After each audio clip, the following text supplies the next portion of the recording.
Hola, mi nombre es Reinaldo y tengo 32 años. La historia que contaré es algo que me sucedió hace un tiempo. Algo que me abrió los ojos a los secretos familiares y a saber que a veces la ambición puede llevarnos incluso a la muerte.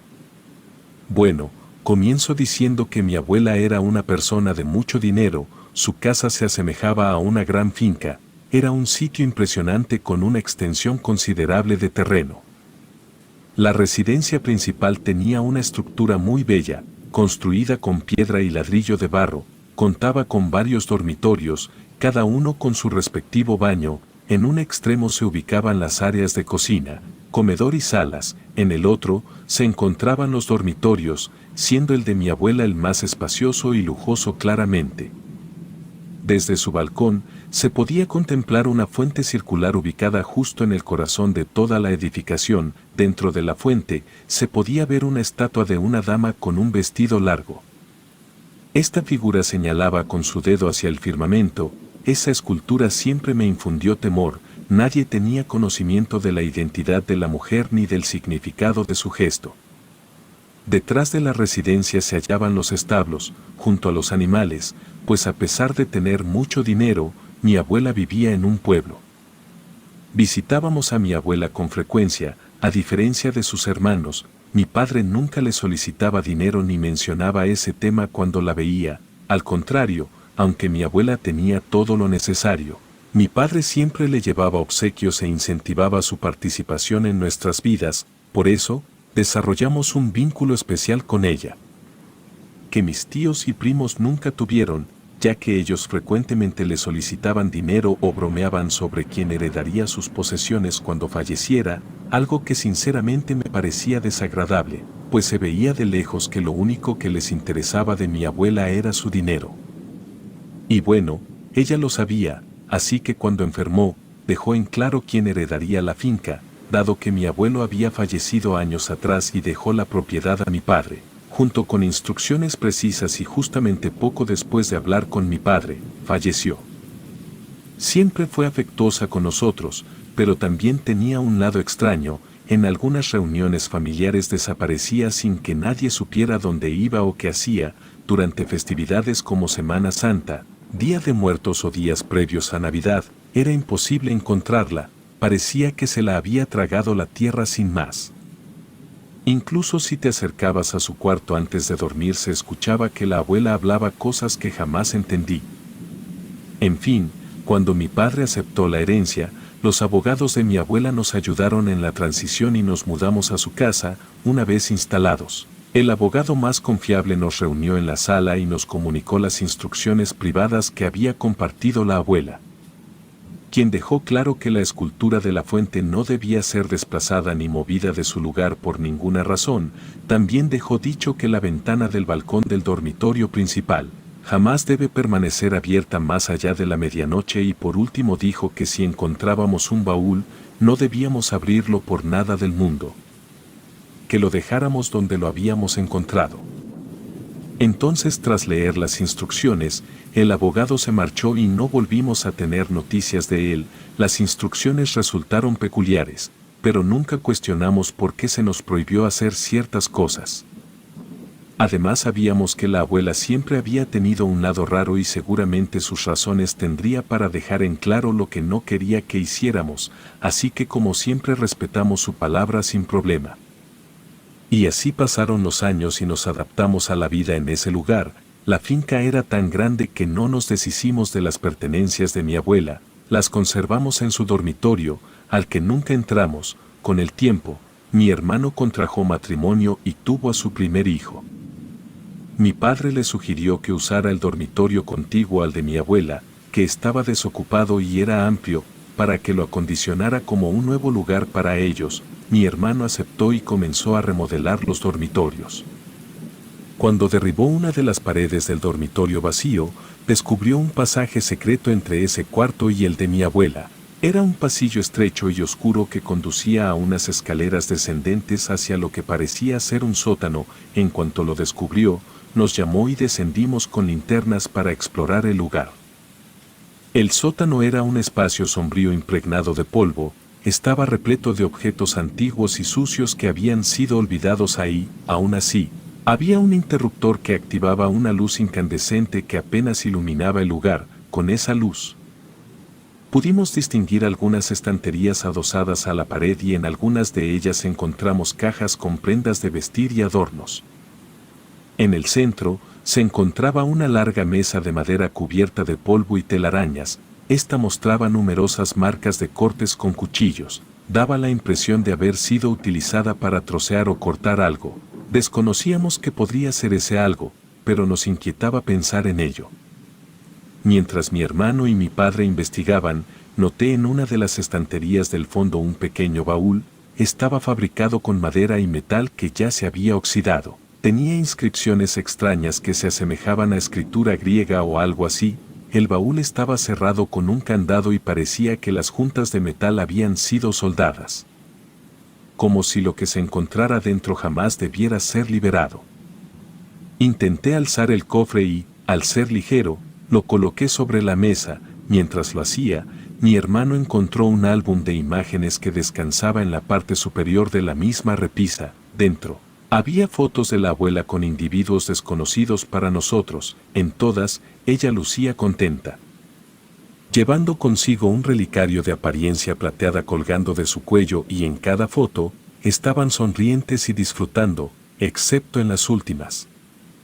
En estas últimas imágenes, ella llevaba un vestido blanco y los demás le lanzaban pequeñas monedas doradas. Ninguno de nosotros entendía el significado de lo que veíamos. Para mi hermano y para mí, era algo sorpresivo, pero el semblante de mi padre había cambiado drásticamente. Al sujetar el cofre, mi padre se quedó petrificado como si hubiera visto un espectro. Su rostro palideció y sus ojos reflejaron terror. Parecía como si algo en su memoria se hubiera despertado, algo que lo atormentaba. Manteniendo su expresión de horror, comenzó a narrarnos que cuando era niño, la abuela solía tener encuentros con otras personas en la sala. Durante estas reuniones, hacía que el abuelo se la llevara y volvían tras unas horas. En una de esas ocasiones, una mujer se sintió mal justo antes de que se fuera con el abuelo. La mujer empezó a gritar y a convulsionarse. No recordaba mucho de aquel momento, pero sí recordaba que después del colapso, la mujer fue llevada al hospital. Horas más tarde, observó que la abuela llegó con el cofre y se retiró a su habitación. Nunca supo qué sucedió con la mujer ni qué había dentro del cofre. Más tarde, colocaron la fuente con la estatua. Mientras mi padre nos relataba eso, noté que en la pared donde estaba el cofre había numerosos elementos religiosos y cuadros con las personas presentes en las fotografías del álbum, cruces, velas consumidas, rosarios y otros objetos sagrados. Todo nos generó una sensación incómoda y antes de que pudiéramos expresarlo, mi padre nos indicó que nos marcháramos. Cuando ya estábamos afuera, apagó la luz y subió, llevando consigo el cofre. Una vez fuera, nos advirtió que no debíamos tocar ni el cofre ni el álbum de fotografías nunca más, ya que eran pertenencias de la abuela y que sería mejor olvidar lo que habíamos visto.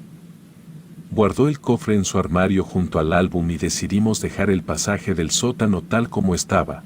Por ende, mi hermano colocó una pared a la altura exacta para impedir que alguien volviera a entrar al sótano.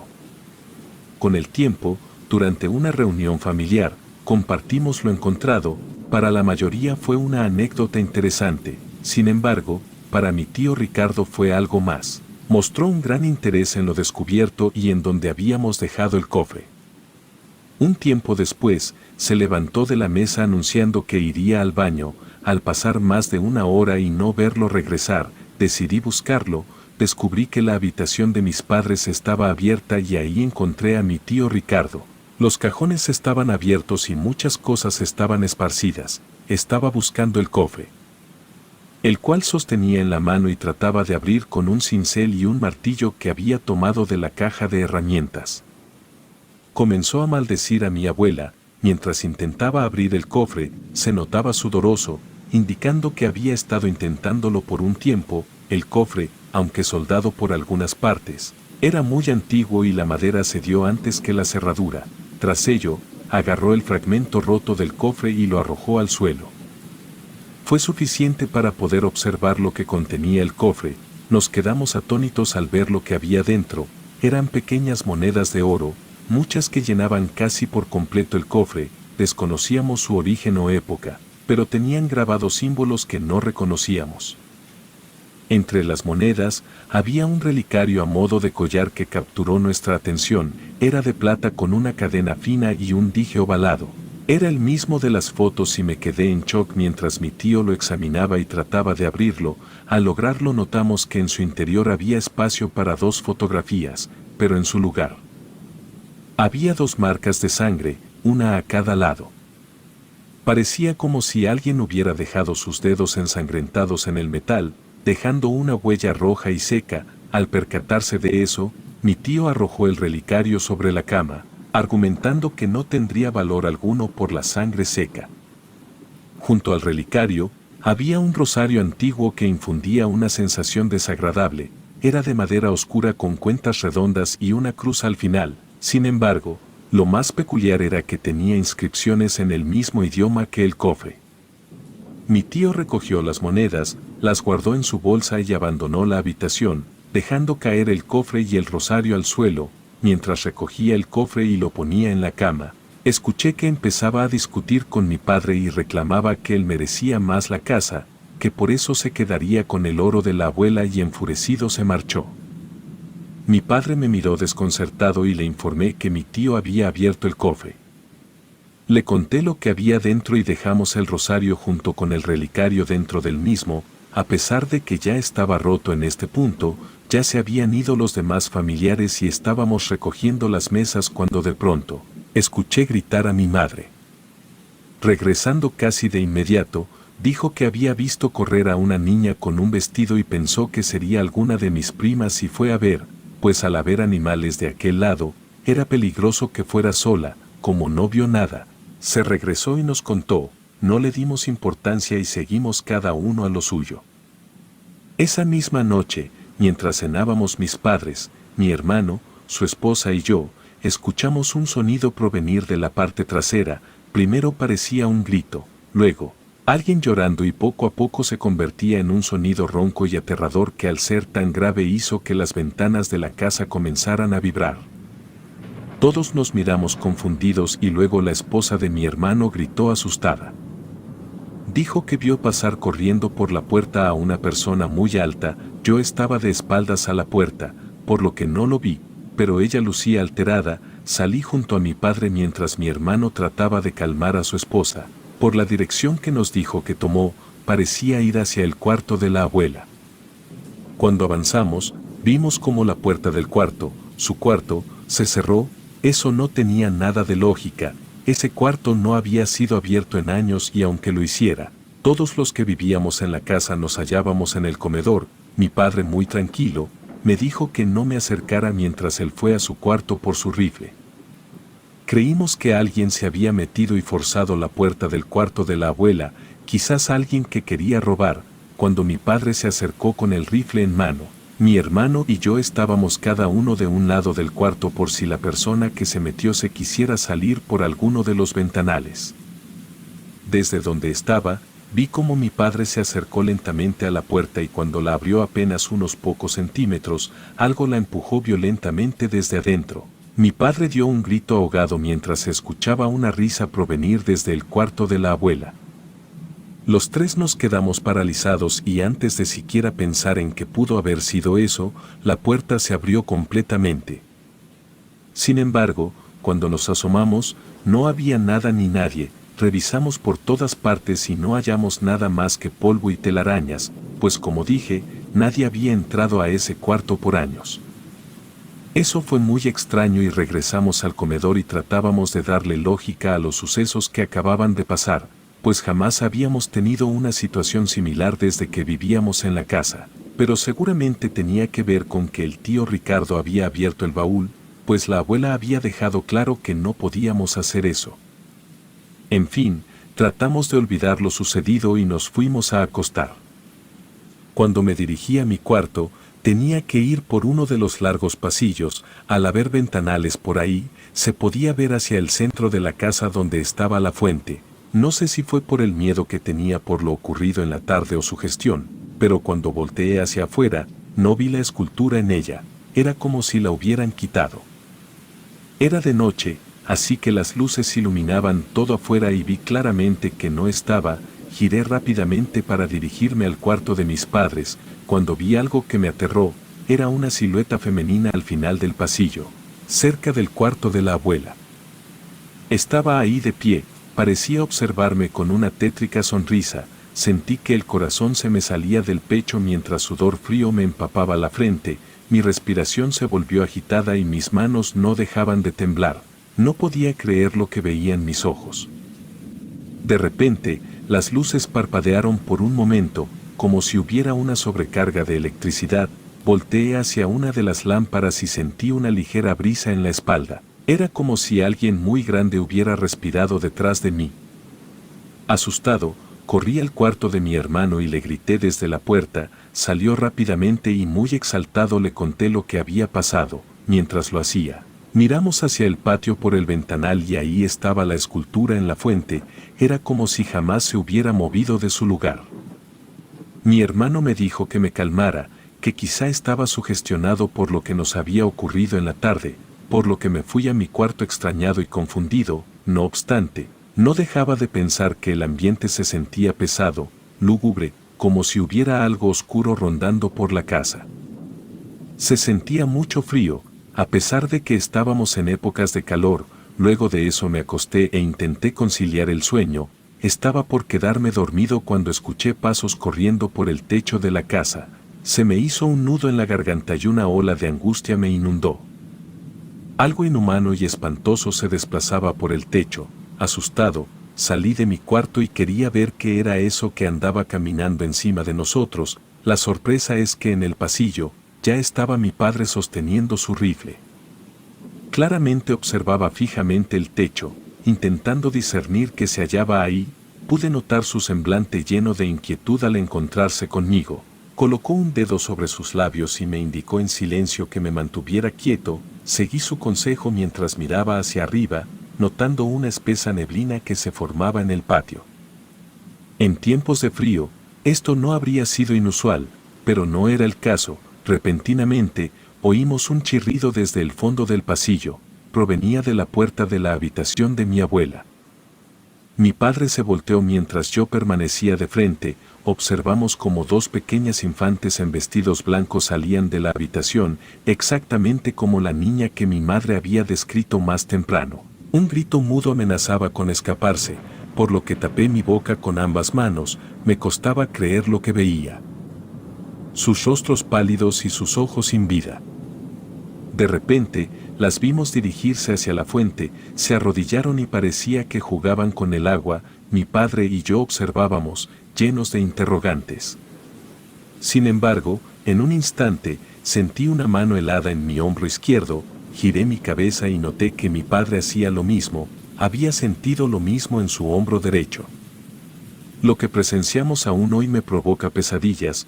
Una mujer con largo cabello negro y muy deteriorado cubriéndole el rostro, llevaba un vestido blanco similar al de una novia, pero notoriamente sucio. Sorprendido, retrocedí y caí al suelo y en ese momento, sentí que mi corazón se paralizaba y cerré los ojos, esperando que todo desapareciera.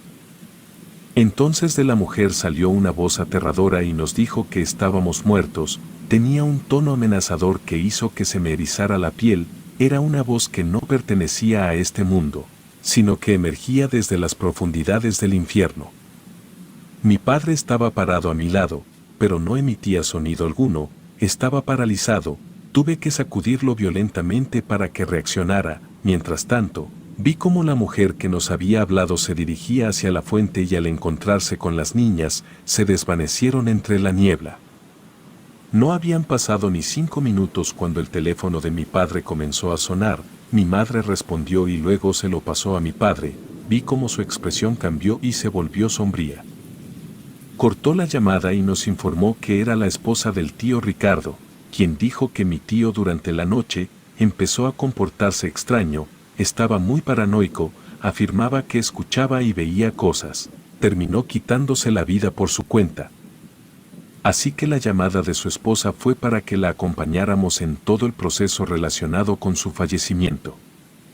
A la mañana siguiente, nos dirigimos hacia donde nos indicó que estaría. Al llegar con ella, nos relató todo lo sucedido, desde que regresaron a casa después del almuerzo.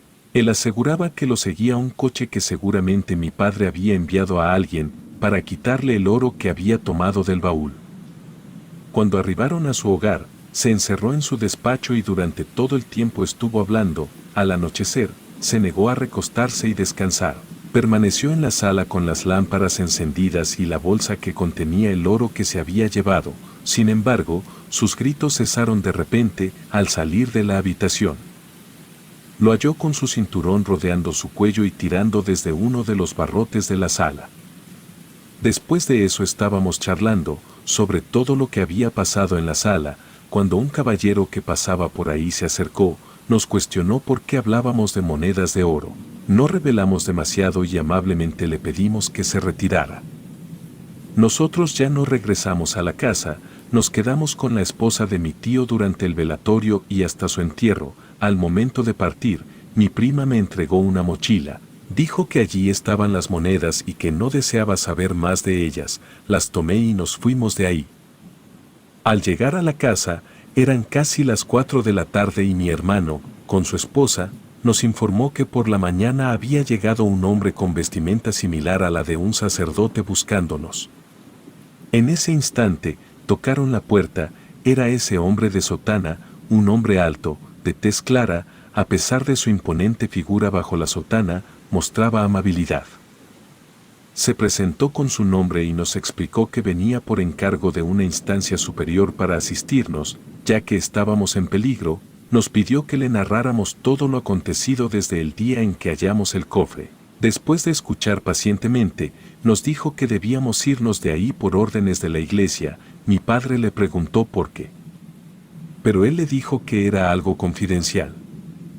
Mi padre le dijo que no íbamos a hacer eso, que por favor se fuera. Era la casa de su madre y a pesar de todo se negaba a dejarla. El hombre solo movió la cabeza de un lado a otro y dijo que no podía obligarnos, pero que debíamos tener cuidado y después de eso se fue.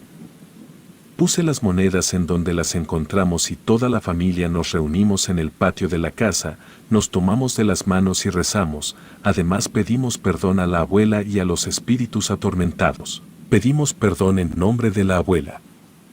Después de eso no volvió a suceder nada raro. El sótano quedó cerrado completamente e incluso coloraron tabiques y demás para que nadie entrara. En fin, desconocemos qué ocurrió, no entendemos qué escondía la abuela.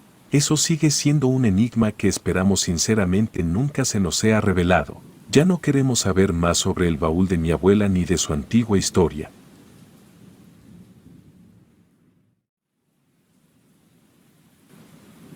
Mi nombre es Diana y me gustaría contar una historia. La primera vez que la escuché me hizo temblar de miedo. Es una historia de mi bisabuelo, que en paz descanse, digna de contarse. Bueno, todo empezó cuando mi bisabuelo comenzó a ser militar, cuando aún estaba en un puesto pequeño y le tocó una misión en su propio pueblo, pues se reportaban muchas muertes y ellos debían ir a revisar toda el área, pues se comentaba que era crimen organizado. Como muchos otros se resguardaba en algunas casas y en una de esas veces mi bisabuelo junto con otros 4 hombres llegó a una cabaña en donde vivía un hombre con su esposa. Ellos les dieron posada y la señora les preparaba de comer, era muy amable. Pero había algo muy raro en esa casa, pues mi bisabuelo se dio cuenta de que el hombre se comportaba de manera extraña. En ese entonces recordó que había escuchado hablar sobre mujeres que embrujaban a los hombres y creía con todas sus fuerzas que ese hombre estaba embrujado, ya que parecía un títere al hablar y al moverse. Pasaron unos días en esa cabaña y el último día mi bisabuelo le dijo al hombre que sabía que algo raro le pasaba y que él lo ayudaría. Llegó la noche y antes de que mi bisabuelo y los 4 hombres volvieran a la cabaña, la mujer los interceptó cerca de un barranco muy peligroso. Les dijo que había encontrado algo que les serviría mucho. Dijo que ella quería ayudarles. Ella les enseñó 4 costales de oro, pero justamente en ese momento uno de los hombres cayó por el barranco. Mi bisabuelo le dijo a la mujer que sabía sus intenciones y que quería que los dejara en paz. Mi bisabuelo arrojó los costales de oro por el barranco y en compañía de los demás fueron a buscar al compañero caído, pero parecía que la tierra se lo había tragado. Así que resultó en una búsqueda infructuosa durante horas y al no encontrarlo, decidieron regresar al pueblo. Mi bisabuelo no entendía qué había sucedido y por alguna extraña razón tenía mucho miedo. Intentó dormir, pero justamente cuando lo había logrado por la madrugada, alguien fue a avisarle que sus compañeros habían muerto sin razón aparente, algo que le dolió en el alma. A la mañana siguiente, fue al homenaje hecho para sus compañeros fallecidos y relató brevemente lo que habían experimentado en los días anteriores, cómo vigilaban los potreros y cómo terminaron yendo a una cabaña para obtener comida. Habló sobre el oro y el trágico destino de cada uno. La mayoría de las personas solo asentían sin poder hacer más. Pero mientras hablaba con uno de los encargados del pueblo, una mujer de unos 30 años se acercó a él y escuchó atentamente cómo contaba lo sucedido. Al concluir su relato, la mujer tomó el brazo de mi bisabuelo y lo apartó un poco. Tenía las manos muy frías. Ella le dijo que necesitaba hablar con él y cuando estuvieron apartados de la gente, la señora le dijo que la mujer que habían encontrado en la cabaña era una bruja. La señora dijo que la conocía hace muchos años, le contó que ella era muy joven cuando se llevó a Pepe, el maestro que daba clases donde vivía, el mismo hombre que mi bisabuelo conoció en esa cabaña. Le dijo que con el tiempo habían descubierto que en el monte, donde muchos tenían sus terrenos, había una cabaña donde vivía una pareja y cerca de ahí estaban algunos pueblos pequeños y así como en ese, de repente se escuchaba de personas desaparecidas, otros que aparecían con moretones e incluso otros que aparecían muertos. Según se trataba del crimen organizado, pero ella sabía que no era así. Le dijo que se decía que una de las hijas del hacendado había sido llevada por la mujer que habitaba en esa cabaña. Las palabras de la señora estaban impregnadas de tristeza y una profunda pesadumbre y sus ojos brillaban con lágrimas conteniendo su dolor. Mi bisabuelo, tras escucharla, le contó que conoció al hombre que vivía con esa mujer y le dijo que parecía que estaba ahí en contra de su voluntad, como si estuviera en un trance del cual no podía salir. Le dijo que quería ayudar al hombre y que quería verificar que las muertes no fueran a causa de algo relacionado al crimen y entonces ella le respondió diciendo que podría ayudarlo. Le dijo que fuera a verla al día siguiente por la mañana, que llevara sal y un costal. Y así fue, aunque mi bisabuelo no era tan creyente de brujas y ese tipo de cosas, recordaba la mirada del hombre de la cabaña y sabía que algo con él no estaba bien. Además debía cerciorarse de que no había crimen por ahí, porque esos días no habían encontrado nada raro y al final era su única opción. Pidió unos días más y se decidió a aceptar la ayuda de la señora y por la mañana, mi bisabuelo llegó a la casa de esa mujer misteriosa y ya en la puerta se percató de la presencia de otros dos hombres junto a él. Uno de ellos dijo que venía de un pueblo cercano y cuando se presentó, tanto mi bisabuelo como el otro hombre se mostraron sorprendidos, pues los tres se llamaban igual. En ese momento la señora abrió la puerta y los saludó con seriedad, les dijo que pasaran, que debían empezar pronto. Les dijo que su nombre era Rosenda Vega y que debían saber que su familia había sido curandera desde siempre, por ello, desde siempre le había tocado ver cómo familias eran atacadas por las brujas y cómo los pueblos habían sido víctimas sin que nadie pudiera hacer nada, pues por miedo dejaban pasar el dolor.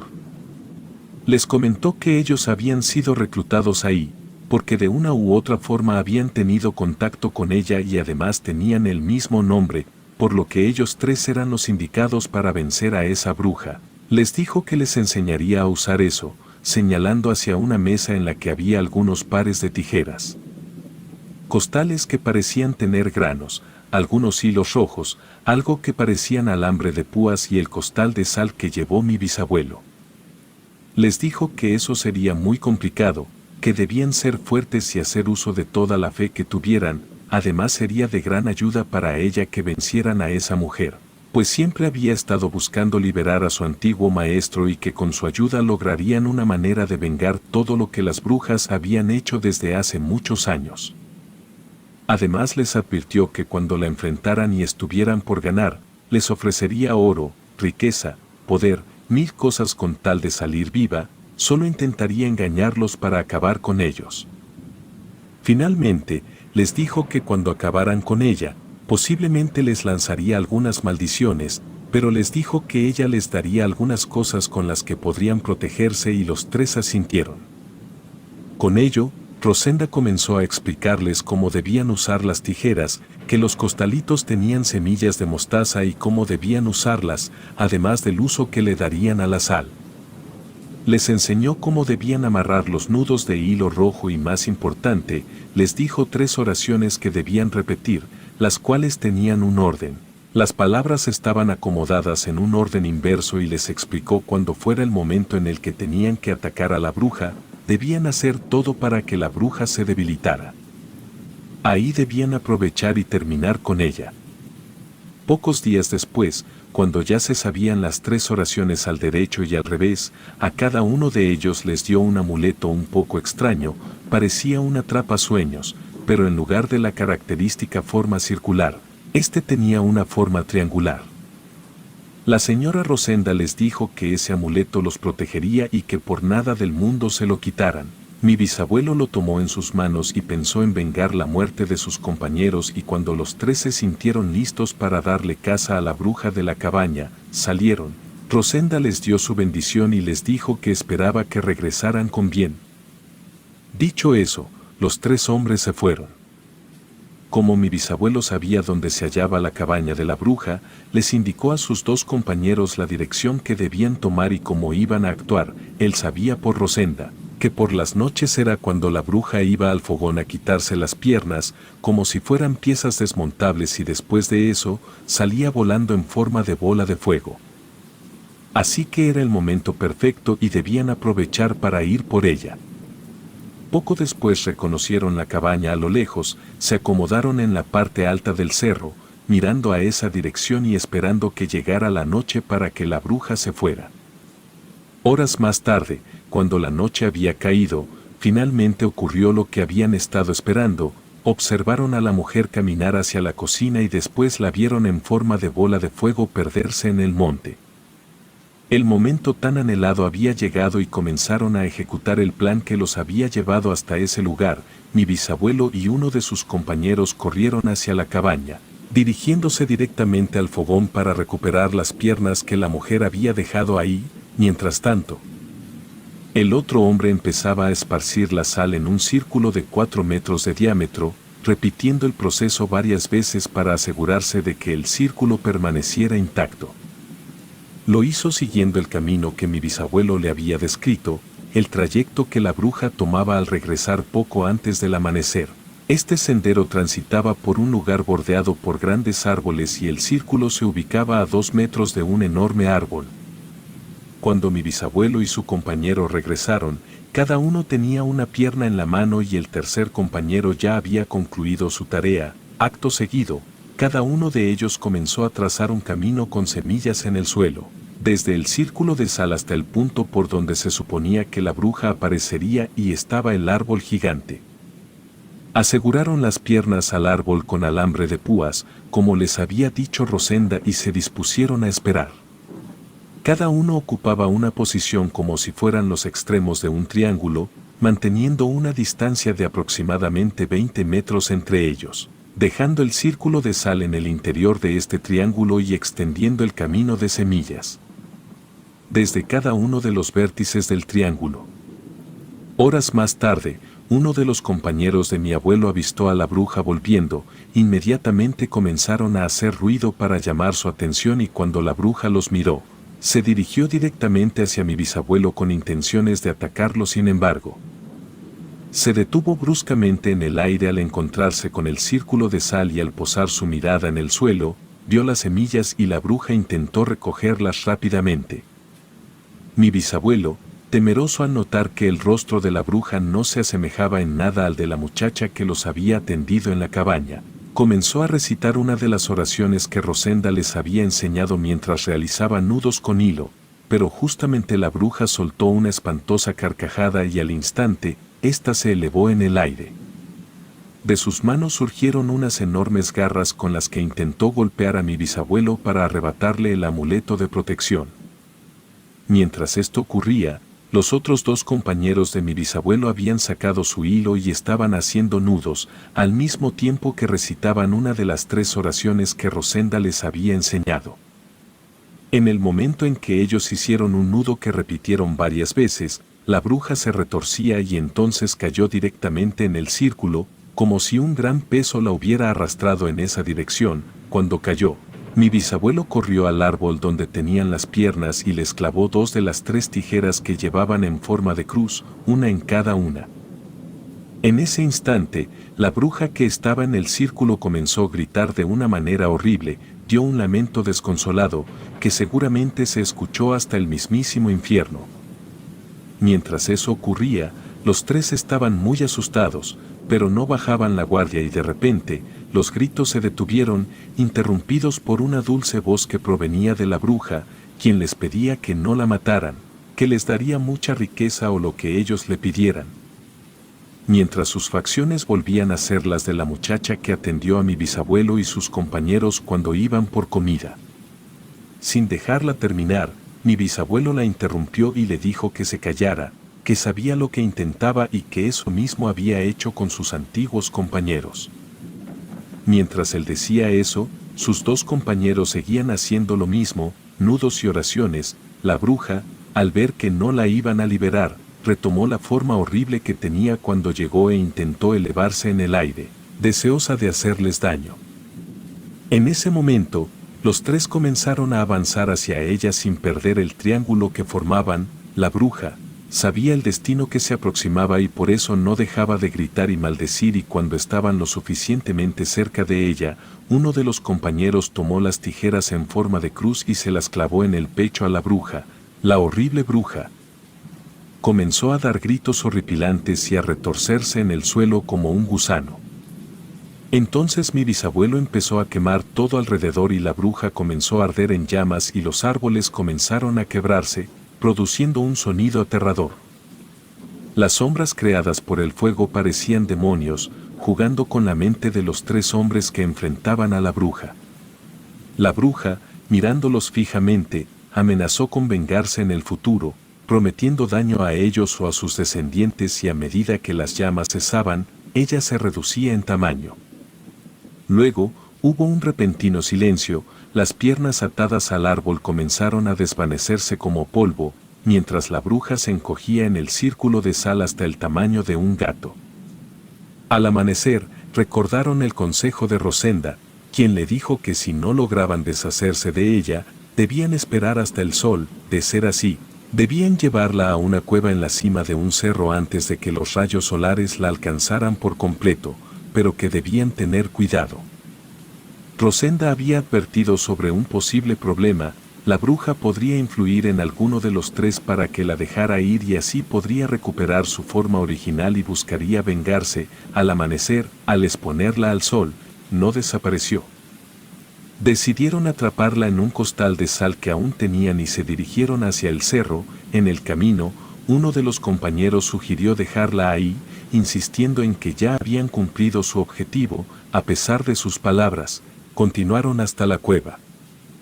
Al entrar, encontraron una fosa lista para deshacerse de ella. Siguiendo las instrucciones, cerraron el costal con los nudos que habían utilizado previamente, lo arrojaron a la fosa y la cubrieron. Una vez hecho, sintieron alivio al pensar que todo estaba resuelto.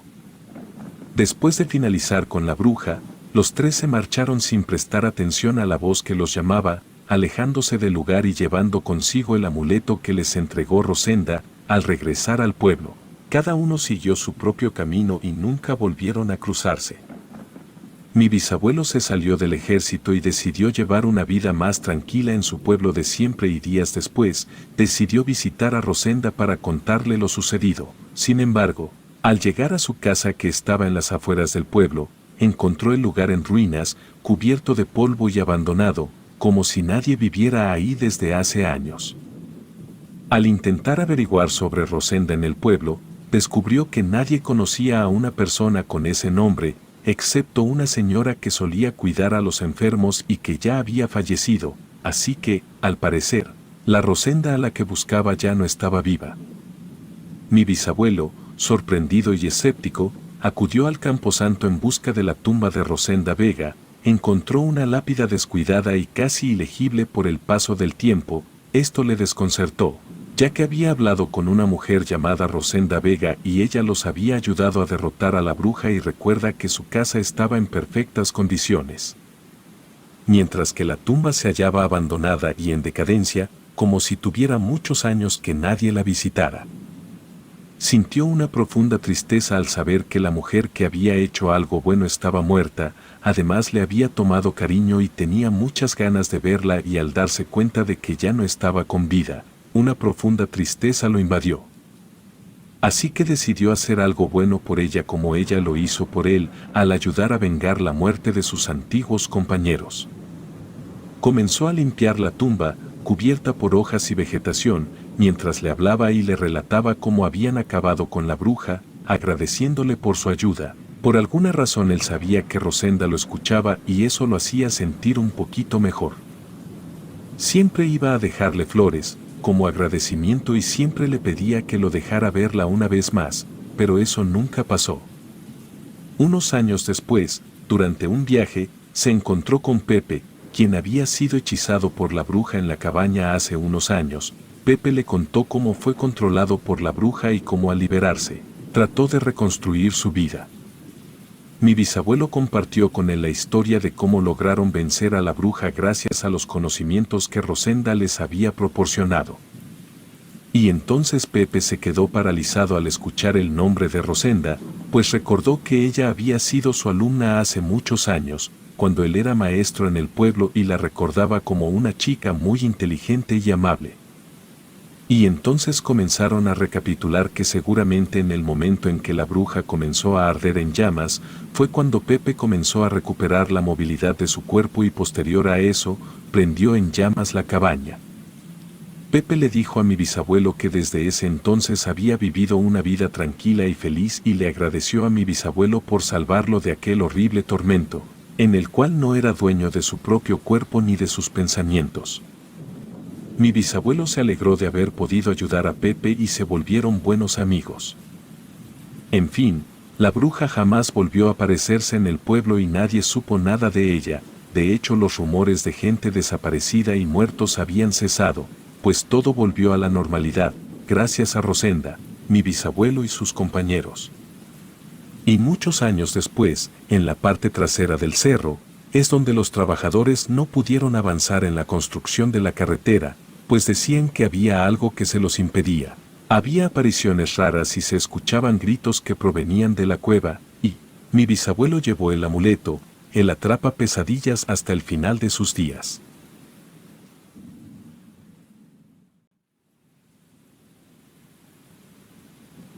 Hola, me llamo Isaac y lo que les relataré a continuación sucedió en la finca donde residían mis abuelos. Fue algo que le sucedió en concreto a mi padre y a su amigo Beto, todo por burlarse de un anciano malhumorado. A veces no sabemos quién fue nuestra familia realmente y cuando nos damos cuenta ya no están para darnos explicaciones. En fin, todo comenzó cuando mi padre pasaba sus días en la finca de los abuelos. La finca es una herencia familiar que ha pasado por 4 generaciones. Es un sitio con mucha historia emotiva tanto para la familia como para todos los que han laborado ahí. En la era de mis abuelos, la finca era mucho más dinámica, ahora parece un lugar abandonado que apenas subsiste ante el paso del tiempo y su oscura historia. En ese tiempo, había establos, cultivos, una gran cantidad de animales, por lo tanto la finca tenía numerosos trabajadores. Entre todos esos trabajadores, había uno muy peculiar y es de él de quien les hablaré en esta narración, don Fernando, el guardián de la finca.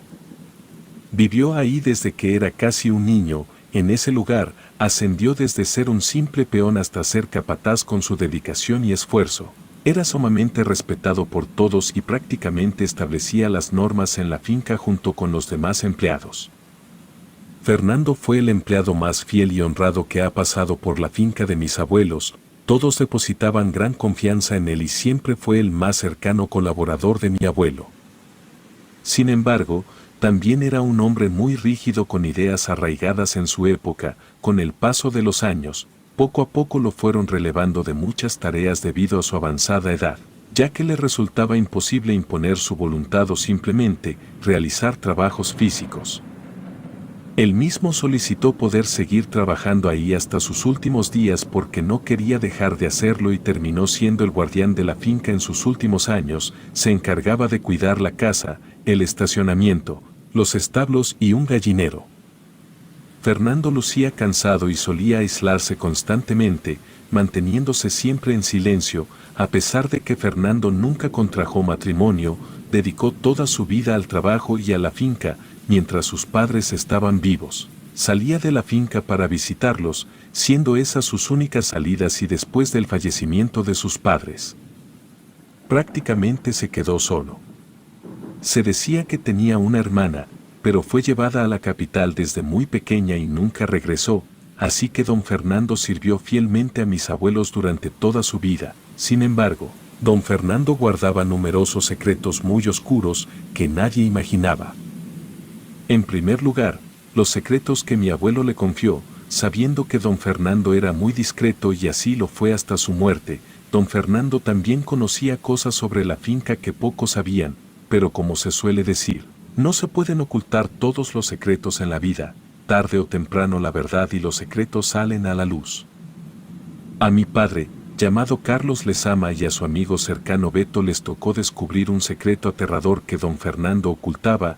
Ese amigo de mi padre, Beto, también trabajaba en la finca. Él se ocupaba del tractor y de las labores agrícolas y era el mejor amigo de mi padre. Beto y mi padre crecieron casi juntos, se conocían desde siempre, y cuando mi padre cumplió 20 años, fallecieron mi abuela y un año después mi abuelo. Según decían que mi abuela se sentía muy sola y por eso había venido por su esposo. Además, los abuelos habían tenido a mi padre cuando eran muy avanzados en edad y don Fernando era ya un anciano guardián cuando mis abuelos murieron. Mi padre relata que hubo numerosos cambios en la hacienda. Mis tíos mayores empezaron a enajenar gran parte del ganado y otros bienes de la finca. Don Fernando, poco a poco, fue cayendo en el olvido para todos y a diario. Don Fernando se adormecía en una butaca mientras tomaba un breve descanso bajo la sombra del árbol más imponente de la hacienda. Al lado del árbol se ubicaba el gallinero.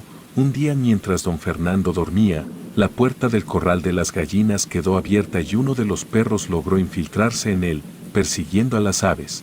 Las gallinas huyeron despavoridas y algunas terminaron encima de don Fernando junto con el perro. El susto que se llevó fue enorme, aunque debido a su edad, esos sobresaltos podrían haber sido peligrosos. Solo emitió un grito.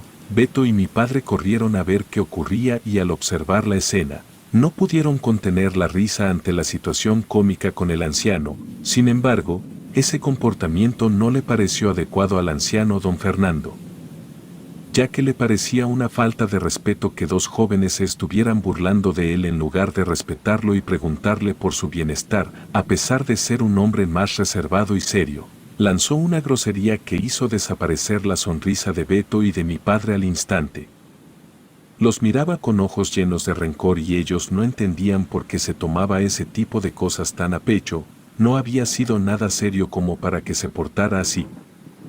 Mi padre afirma que su mirada era tan intensa y desagradable, que a pesar de ser ellos jóvenes adultos, sintieron miedo de don Fernando, pues creían que podía hacerles daño gracias a que sabía sobre armas y ese tipo de cosas, y el hecho de que fuera un anciano no quitaba que tuviera más experiencia que ellos.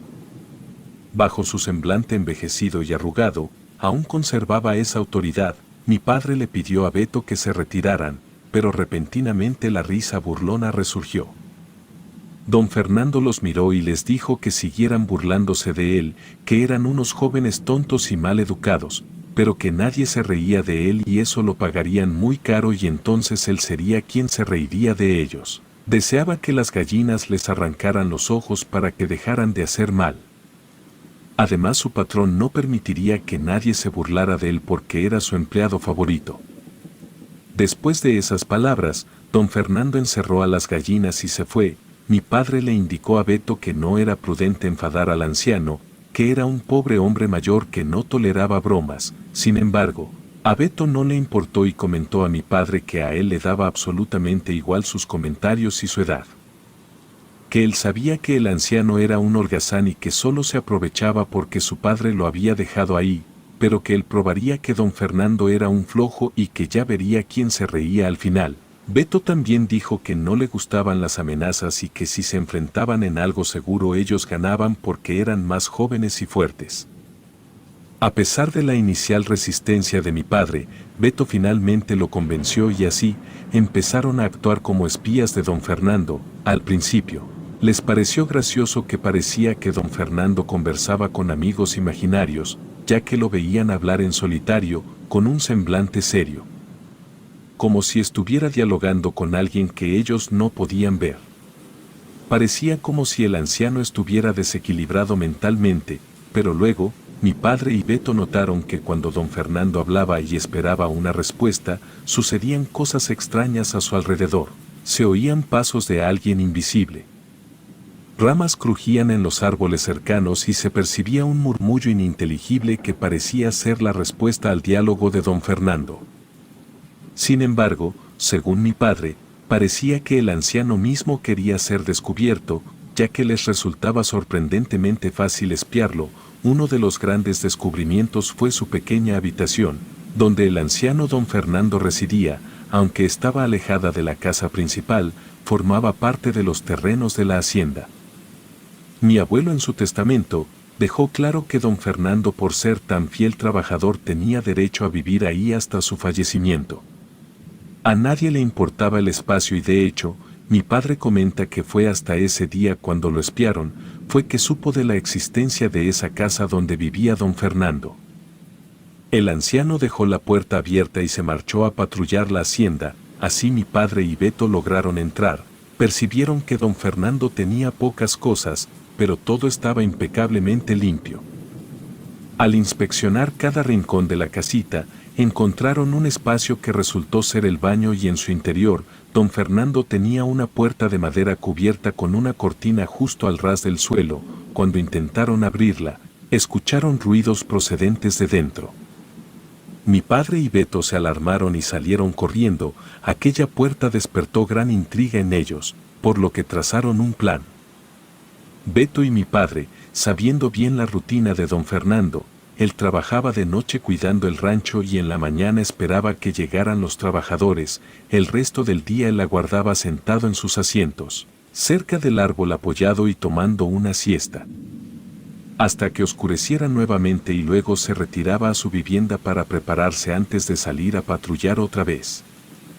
Por eso, mi padre y Beto coordinaron ir temprano a explorar lo que se ocultaba tras esa pequeña puerta en el baño. Cuando llegó la noche y don Fernando no estaba en casa, la puerta principal estaba abierta, así que fácilmente entraron y se dirigieron hacia el baño con algo de temor. Abrieron la pequeña puerta de madera y entraron como en una escena de película.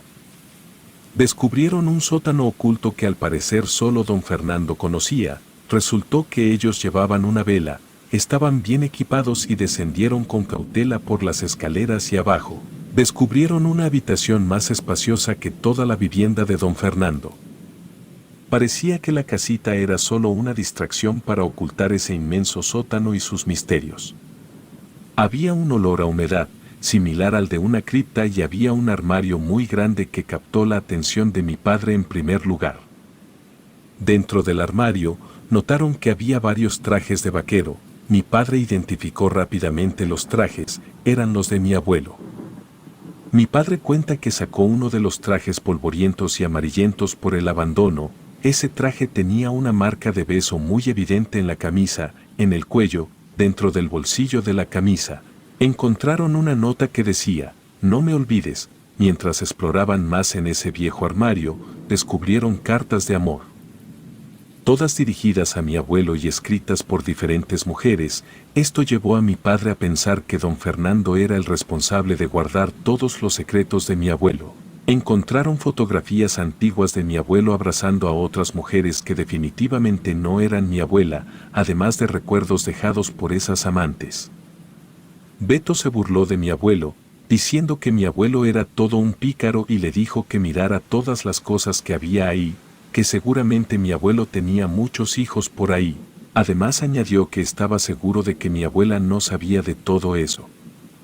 A mi padre le invadió la ansiedad y un extraño malestar por lo que decía Beto. Le pidió que mostrara más respeto hacia los difuntos, especialmente hacia su abuelo, pero a Beto no le importó y continuó diciendo que mi abuelo había sido un viejo loco y que había tenido suerte al tener tantas mujeres bonitas, no se imaginaba teniendo tantas mujeres. Pero que de seguro era algo increíble. Mi padre relata que cuando Beto terminó de decir eso, un frío viento se coló en el sótano y la vela que llevaban se apagó. Eso era imposible ya que habían cerrado la puerta secreta por si acaso regresaba don Fernando, para no ser descubiertos. Dice mi padre que sus corazones latían tan rápido que temían sufrir un infarto, ya que también comenzaron a escuchar ruidos arriba, pasos pesados como si alguien de gran tamaño estuviera caminando de un lado a otro de la casa. Luego, empezaron a oír voces como si hubiera gente conversando y luego se escuchó el crujir de una silla desde arriba del sótano, como si alguien se hubiera sentado. Segundos después, escucharon otro crujido de silla. Alguien más se había sentado y las personas de arriba comenzaron a reír. Mi padre y Beto escuchaban todo eso desde abajo, en el sótano y de repente, uno de ellos encendió un cigarrillo y el humo descendió hasta el sótano. Mi padre y Beto percibieron el olor, sin embargo, no podían ver nada, estaban en completa oscuridad y totalmente aterrados. También tenían miedo de moverse, ya que podrían ser descubiertos por las personas de arriba, así que se quedaron inmóviles por un rato, hasta que después de unos minutos, dejaron de oírse las voces desde arriba. Pero fue extraño, pues jamás escucharon los pesados pasos de las personas abandonando la casa, era como si simplemente hubieran desaparecido.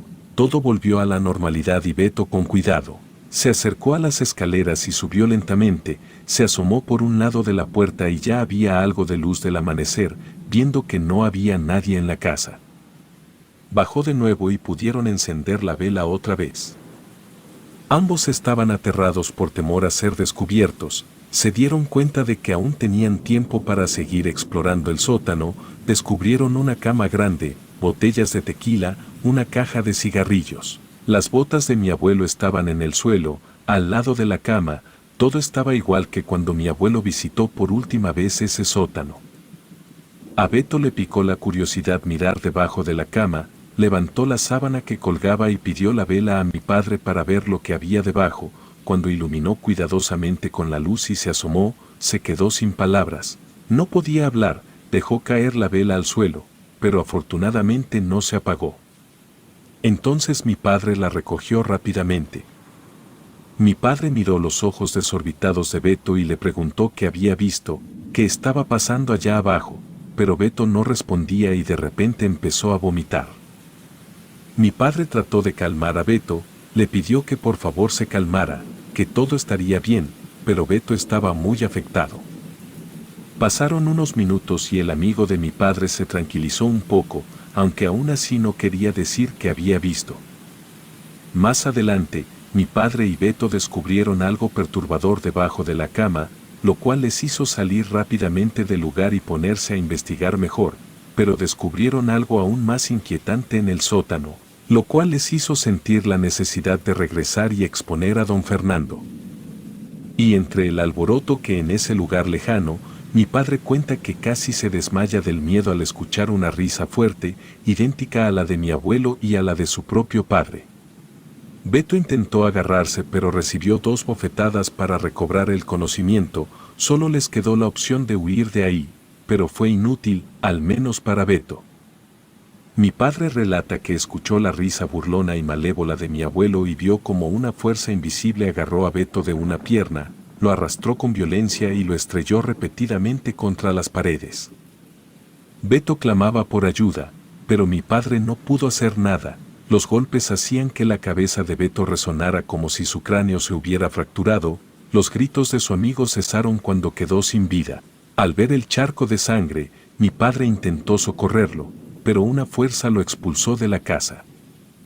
Mi padre cree que pudo haber sido el espíritu de mi abuelo, sintió que moriría, confundido, corrió y gritó, lo que alteró a los perros del rancho, generando un alboroto, buscó a don Fernando en busca de respuestas, pero este no apareció por ningún lado. Casi amanecía cuando llegaron los hermanos mayores de mi padre a trabajar y él les contó lo sucedido con Beto. Los hermanos, molestos, fueron a la casa de don Fernando con otros trabajadores, pero este no estaba. El sótano permanecía abierto como lo dejaron mi padre y Beto. Los hermanos vieron la cabeza de mi abuelo, fetos conservados en formol y demás cosas ocultas. Llamaron a la policía y a la familia de Beto para llevarse el cuerpo. Los policías retiraron el cuerpo e investigaron sin éxito la desaparición de don Fernando. Horas después, un trabajador mencionó que los perros ladraban en el granero cerrado por dentro. Los policías entraron por la ventana y hallaron a don Fernando muerto, en estado de descomposición. Los policías dijeron que llevaba más de 3 días muerto. Resultaba extraño, pues varios lo habían visto trabajando días atrás e incluso saludando a los trabajadores. Mi padre no entendía nada, había sufrido mucho la muerte de su amigo Beto y ya no quería saber nada de ese lugar maldito. Se lamentó queriendo regresar el tiempo atrás para no haberse burlado del anciano y que su amigo no hubiera hablado de su abuelo y del anciano, pero era tarde. Días después uno de los amigos de su abuelo fue a hablar con él y le dijo que él sabía también los secretos de mi abuelo, pues él había engañado a la abuela con muchas mujeres a las cuales embarazó, pero mandaba a desembarazarlas para que nadie se diera cuenta de sus cochinadas. Don Fernando sabía todo, pues mi abuelo había mandado a construir ese lugar para guardar los más oscuros secretos. Incluso me dijo que mi abuelo le había contado que estaba en una secta y que por eso no le preocupaba morirse, porque sabía que podría regresar cuando pudiera. La verdad, para mi padre fueron impactantes noticias saber que su abuelo y don Fernando guardaban esos horribles secretos, así que decidió apartarse del lugar. No quería que alguna iniquidad lo arrastrara hasta un mal camino. El caso fue olvidado, pagaron para silenciar la muerte de Beto y don Fernando, enterraron la cabeza de mi abuelo y los fetos, quemaron las cajas con sus pertenencias y derribaron la casa de don Fernando, enterrando los secretos. Mi padre dejó de visitar el rancho y con el tiempo, nadie quiso trabajar ahí. Los pocos que iban al campo decían sentirse asustados, escuchaban voces y ocurrían accidentes inexplicables. Por eso, ya no había trabajadores dispuestos, el rancho fue olvidado con sus secretos. Sé que lo que estaba en el sótano no era todo, pero eso se llevó mi abuelo a la tumba, era su secreto, su conciencia lo guardó en vida. Y quedó totalmente claro que don Fernando también se había llevado oscuros secretos a la tumba y que había cumplido su promesa de que mi padre y su amigo pagarían por burlarse de él.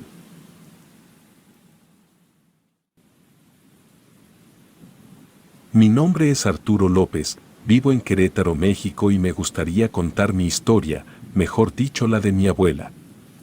Estos últimos días, he estado en casa de mi abuela cuidándola, ha tenido una situación difícil y requiere que alguien esté presente casi las 24 horas para estar al pendiente de ella por cualquier situación.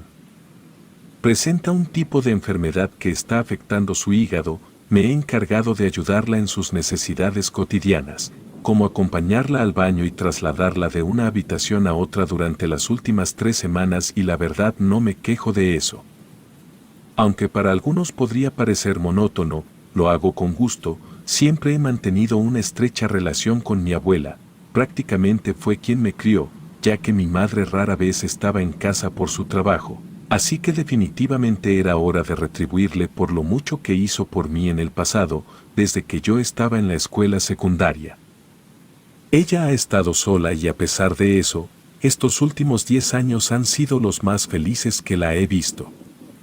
A pesar de haber estado casada con mi abuelo durante más de 50 años antes de su fallecimiento, nunca parecieron llevarse bien. Cuando era joven, mi abuela solía venir a quedarse en lugar de invitarme a su casa. Mi abuelo nunca visitaba el nuestro, en su mayoría, permanecía cerca de su hogar o se ausentaba por trabajo.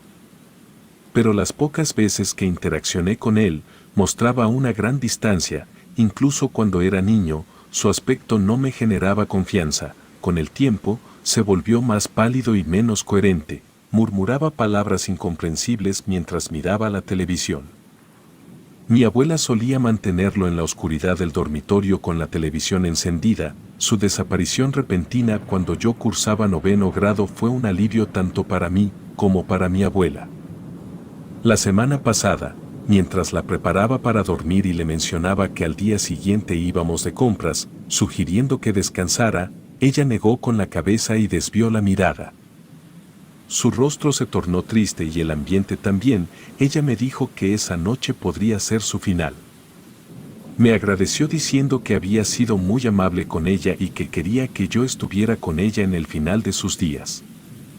La verdad me quedé sorprendido con sus palabras y siendo sincero me dolió escuchar eso, pues yo no quería que se fuera, quería que estuviera más tiempo conmigo y... Le dije que no dijera esas cosas, que seguramente se recuperaría muy pronto, pero ella me dijo que sabía que no sería así y que además necesitaba confesar sus pecados. Me quedé pensando y le sugerí llamar al padre, pero me dijo que no, que era un asunto familiar y que alguien debía saberlo. Le dije que podía contarme con gusto y yo no la juzgaría. Aunque sinceramente estaba consciente de que quizás no quería conocer ese secreto, mientras observaba el rostro de mi abuela, recordé la bella sonrisa que solía tener muchos años antes, pero la expresión que mostraba en ese momento evocaba algo que nunca había visto en su rostro antes. Recordé cómo solía estar nerviosa cada vez que se quedaba en nuestra casa, revisando puertas y ventanas repetidamente, como si temiera la presencia de alguien más. Su mirada sugería que un extraño intentaba entrar para llevarme, pero siempre creímos que era algo relacionado a su enfermedad o a algo psicológico por la vida que había llevado en su niñez y con el abuelo. Así que realmente nunca pusimos especial atención a eso, pero cuando supe la verdad, resultó ser en extremo inquietante. Me quedé sentado en la cama viéndola fijamente, esperando a que se decidiera a contarme su secreto. Estaba preparado para escuchar algo que no deseaba. Le dije que estaba para escucharla nuevamente y que podía confiar en mí. Mi abuela asintió, observando por la ventana oscura de su dormitorio como si hubiera alguien ahí. Y entonces comenzó diciendo algo totalmente impactante. Dijo que mi abuelo había desaparecido, que ella personalmente se había encargado de eso. La confesión me dejó impactado, algo que seguramente se reflejó en mi rostro. Ella sonrió, pero no había alegría en esa sonrisa. Me dijo que seguramente estaba impresionado, pues no podía ser que una anciana eliminara a una persona de esta tierra, pero mencionó que lo había sido apenas, sino hace 15 años. Me dijo que de hecho esa fue la última vez, pues lo había hecho anteriormente 10 años antes. Mi abuela confirmó la historia completa, revelando detalles que nos llevaron casi hasta el amanecer. Mientras relataba la historia, no dejaba de mirar por la ventana, buscando al abuelo y ahora comprendo que ella lo esperaba. Me contó que ambos estaban muy felices por el próximo nacimiento de su hija. Mi madre, mi abuelo había evitado el servicio militar gracias a su educación universitaria y un trabajo en el gobierno.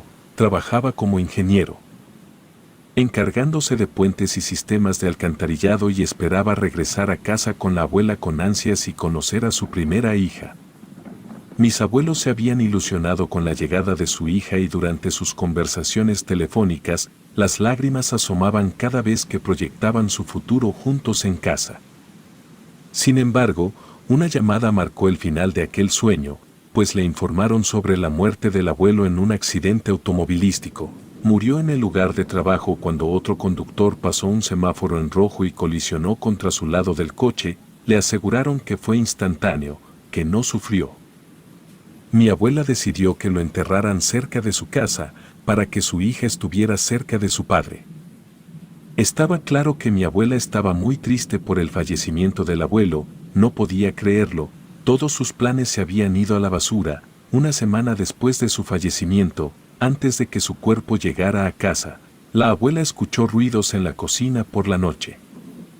Mientras contaba eso, el tono de voz de mi abuela se volvió más bajo, poniéndome la piel de gallina. Siguió con su relato diciendo que bajó con un bate de béisbol y entonces vio a un hombre en uniforme militar, comiendo en la cocina de la abuela como si fuera suya. Era de noche y vislumbró con dificultad una bolsa junto a él y un vaso de leche en la mesa. Sin confrontarlo, lo golpeó de forma fulminante y el hombre cayó inmediatamente. Pero en ese momento la abuela se dio cuenta de quién era y sintió que el alma salía de su cuerpo de la impresión. Pues era mi abuelo quien yacía en el suelo, sangrando, con su uniforme manchado. Entonces mi abuela recogió las medallas que colgaban de su cuello por el ejército. La abuela vio que había un sobre en la mesa lleno de documentos que indicaban que estaba por nacer su hijo. Pero lo raro era que el abuelo jamás había sido militar, así que mi abuela estaba totalmente confundida, así que sintió si aún tenía signos vitales y como se dio cuenta de que ya no, decidió enterrarlo en el patio trasero. No llamó a la policía ni nada, solo lo enterró. 3 días más tarde, mientras doblaba la ropa en la sala, tratando de seguir adelante, escuchó unas llaves en la puerta. Alguien entró, dejando su bolso y pronunciando la última voz que esperaba. Era la voz del abuelo quien la saludaba como si nada, impecablemente vestido. Intentó abrazarla, pero mi abuela no pudo moverse. Ella sabía que lo había matado hace 3 noches, se apartó de sus brazos, mientras la expresión confundida del abuelo le provocó un dolor en el corazón. Mi abuelo le dijo que porque estaba tan rara, que parecía que había visto un fantasma, estaba asombrado y confundido, temblando, la abuela se acurrucó protegiendo su vientre. Él se acercó y ella se encogió, anticipando un ataque, pero en lugar de eso, solo la abrazó con fuerza y su voz sonaba igual a la de él y cuando la abuela lo rodeó con sus brazos, se dio cuenta de que también se sentía igual que él. El olor de su loción para después del afeitado, el roce de su nariz en su mejilla, la forma en que su cabello olía, fueron todas las cosas que le hicieron saber que era él. La abuela revisó la parte posterior de su cabeza más tarde esa noche mientras dormía, pero no había una marca ni nada que le hiciera creer que había sido él a quien había golpeado unas noches antes. Pasó el tiempo y la abuela vivió con esa versión de mi abuelo durante 4 meses. Trabajaba como gerente en una empresa de papel, tenía un título en administración de empresas en lugar de ingeniería y se ganaba la vida cómodamente. Sin embargo, si la abuela necesitaba un recordatorio de los viejos tiempos, solo tenía que mirar la foto de graduación colgada en el pasillo. La foto muestra al abuelo y a la abuela. Él con su toga y birrete y ella con su mejor vestido, sonriendo mientras la madre del abuelo les tomaba la foto. A veces lo sorprendía mirando la foto, tratando de racionalizar antes de finalmente alejarse para hacer lo que se había propuesto hacer. Él estuvo presente en el nacimiento de mi madre. Mi abuelo era más o menos el mismo de siempre, intercambiando charlas sobre puentes por charlas sobre acciones y ventas de papel, pero seguía siendo el mismo hombre de siempre. Amaba muchísimo a su familia, nunca les faltó nada, pero después de un tiempo la abuela sospechó que algo andaba mal en él. Empezó cuando comenzó a hablar mientras dormía, murmuraba sin cesar desde que cerraba los ojos hasta que los abría. Mi abuelo siempre había sido un roncador prolífico, incluso desde pequeño, pero en esos momentos parecía que nunca respiraba cuando dormía, murmuraba una y otra vez sobre las alcantarillas, la guerra, las acciones, el papel, la crianza de perros, la cría de caballos y 1.000.000 de cosas más. La abuela no podía dormir con todos esos gritos y no importaba dónde dormía, siempre parecía encontrarla. Ella toleró esa situación hasta que una noche escuchó algo familiar, se despertó con el sonido de alguien masticando y murmurando.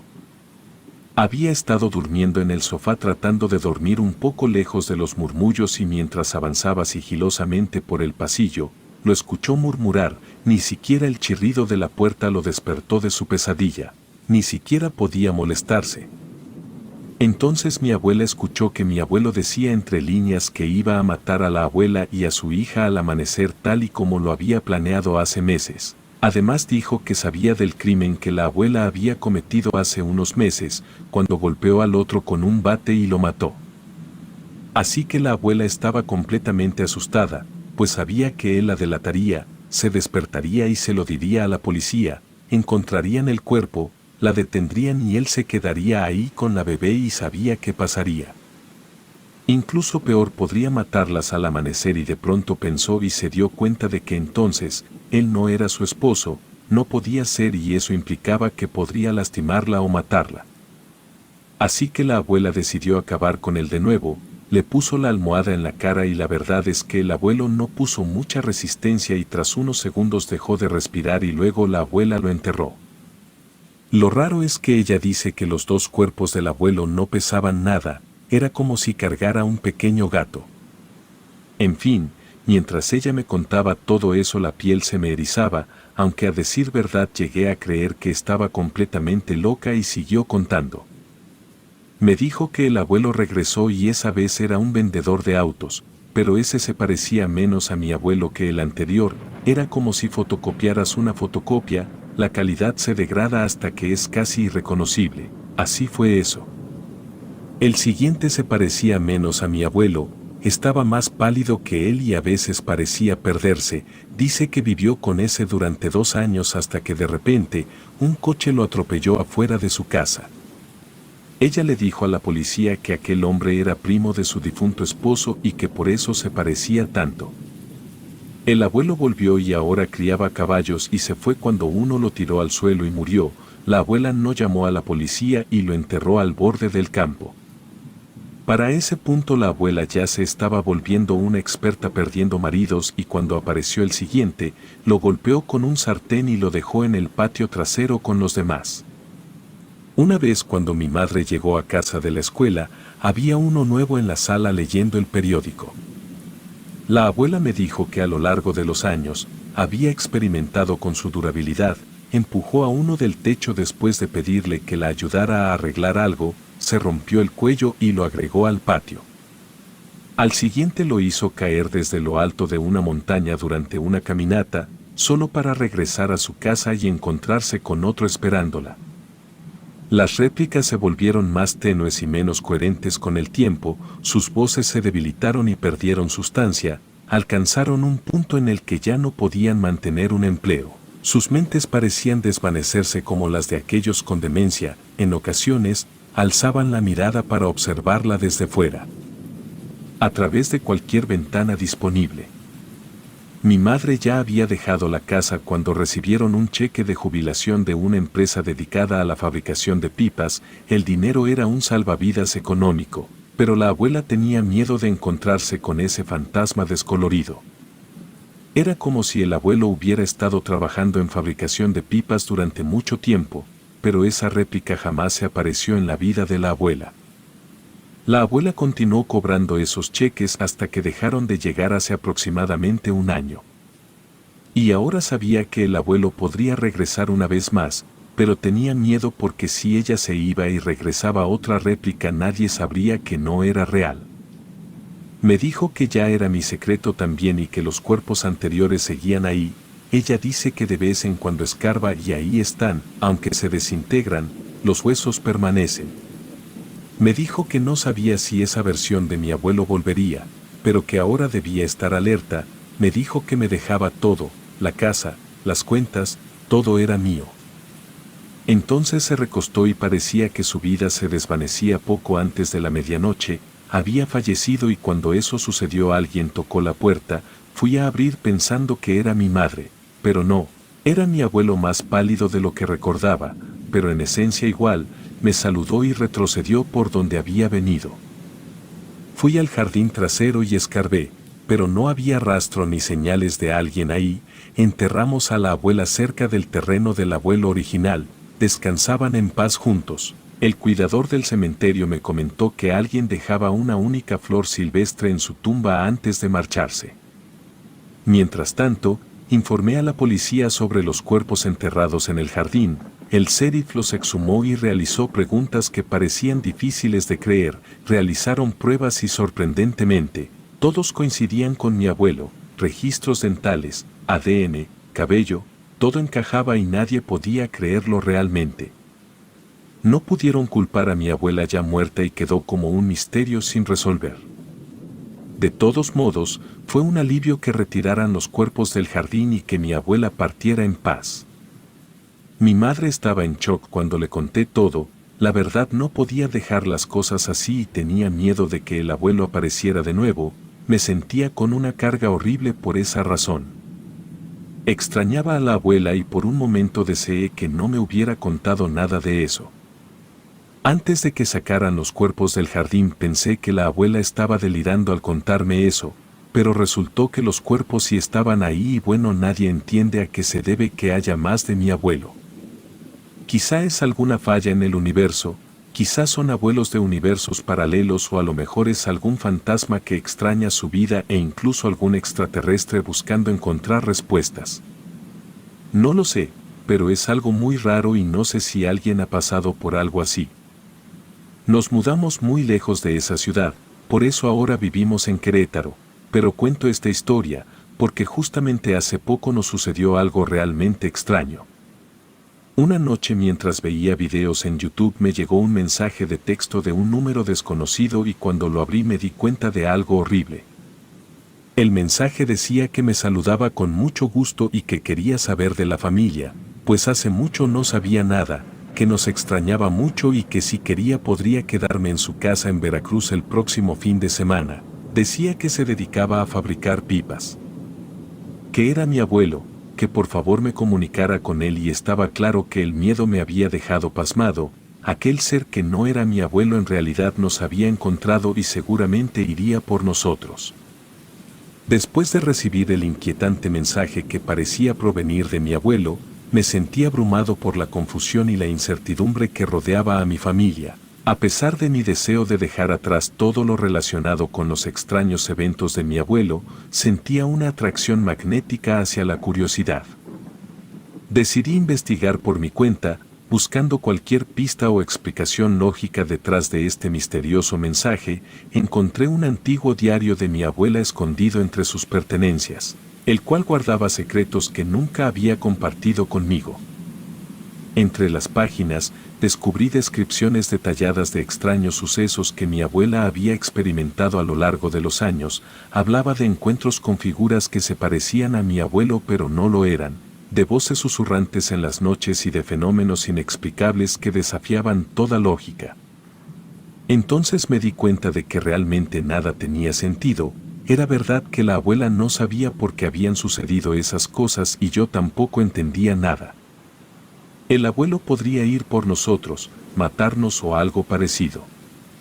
Yo sabía que ese ser era conocedor de que la abuela me había contado lo que había pasado. Estábamos en peligro y obviamente les dije a mi madre, quien fue algo escéptica conmigo y me dijo que quizá era una broma pesada. Yo ya no sabía qué hacer. Tenía miedo y además la partida de mi abuela me había afectado mucho. Así que decidí rezar mucho todos los días, pero en esos días me llegó un mensaje de mi mismo número saludando y diciéndome que el domingo iría a saludarnos. Faltaban 3 días para el domingo y yo no quería que el anciano llegara. Mi abuelo había muerto hace muchos años y esa cosa no era nada mío. Lo único que pude hacer es esperar y eso hice. Pero el domingo no pasó nada y hasta hoy no ha pasado nada, pero yo sé que el abuelo volverá, algún día pero lo hará. Relatos anónimos.